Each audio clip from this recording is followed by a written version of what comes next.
don't you know I'm good? Yeah, I'm feeling alright. 'Cause I'm good, yeah, I'm feeling alright. Baby, I'ma have the best fucking night of my life. And wherever it takes me, I'm down for the ride. Baby, don't you know I'm good? Yeah, I'm feeling alright.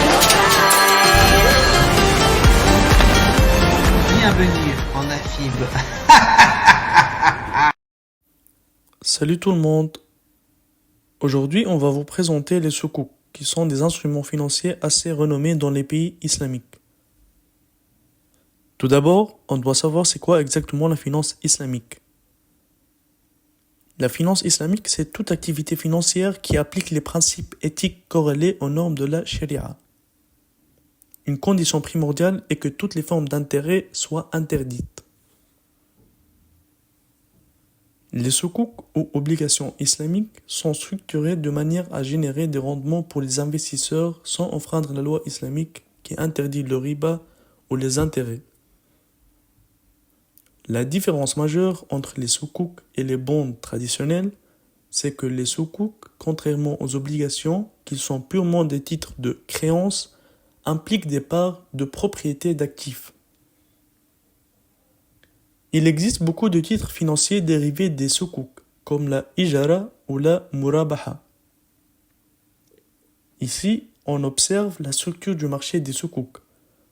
L'Arabie Saoudite et la Malaisie ont la grande part du marché, plus que 50%. Malgré une forte demande, en particulier du secteur bancaire islamique, l'offre de soukouk est restée limitée principalement en raison de facteurs spécifiques à chaque pays ou émetteur.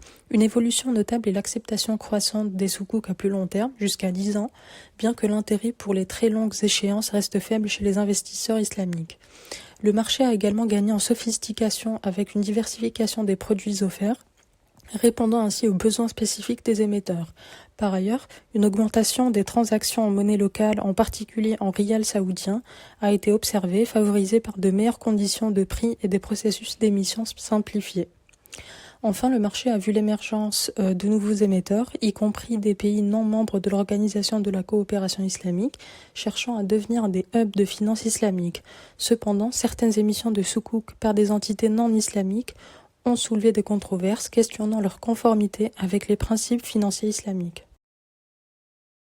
Les soukouk sont des instruments financiers islamiques qui requièrent la conformité à la loi charia, souvent validée par une fatwa d'éminents érudits islamiques. Des institutions comme l'AOIFI jouent un rôle crucial en émettant des normes influentes, mais non contraignantes, visant à standardiser les pratiques. Cependant, des divergences subsistent entre les interprétations de la charia par les érudits du Moyen-Orient et d'Asie du Sud-Est, créant une incertitude doctrinale et des risques de non-conformité à la charia qui peuvent affecter l'uniformité et l'acceptation des structures de soukouk. La complexité et le coût élevé du processus d'émission qui exige une collaboration étroite entre banquiers, avocats et érudits islamiques, ainsi que la conformité des actifs sous-jacents avec le principe de la charia, peuvent dissuader certains émetteurs potentiels. Néanmoins, la liquidité du marché s'améliore grâce à l'élargissement de la base d'investisseurs et d'émetteurs et à l'augmentation des émissions de référence comme on peut le voir sur le graphe. Enfin, la combinaison du droit commun anglais avec la charia dans les prospectus de soukouk introduit des complexités légales et des risques de préjudice moral, surtout en l'absence d'un cadre de faillite clair dans la plupart des pays musulmans, ce qui peut freiner l'intérêt des investisseurs. À l'international, les défauts de soukouk sont rares, mais des régions comme le Koweït, les Émirats arabes unis et la Malaisie ont connu quelques cas. En Malaisie, plus de 30 défauts de soukouk domestiques se sont produits depuis 2002, les tribunaux malaisiens ayant acquis une expérience significative dans la gestion de ces cas. Tous les soukouk malaisiens doivent être notés, généralement par des agences de notation locales qui sont plus abordables que les agences internationales.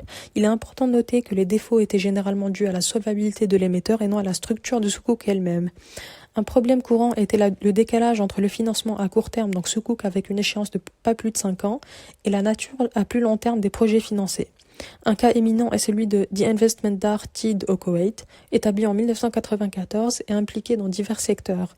La société a acquis des actifs de grande valeur comme Aston Martin et les appartements Grosvenor House à Londres à des prix élevés.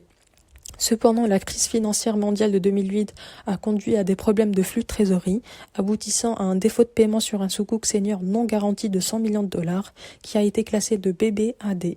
En 2010, TID a cherché protection sous la loi de stabilité financière du Koweït. Vous l'aurez compris, on pourrait qualifier les sous-cook de produits exotiques, mais c'est un produit qui est de plus en plus utilisé par une partie de la population mondiale qui rentre sur les marchés. Donc plus de liquidités, à appréhender d'une autre manière, ayant une dynamique différente. C'est donc un produit à surveiller en tant que professionnel de la finance. Merci.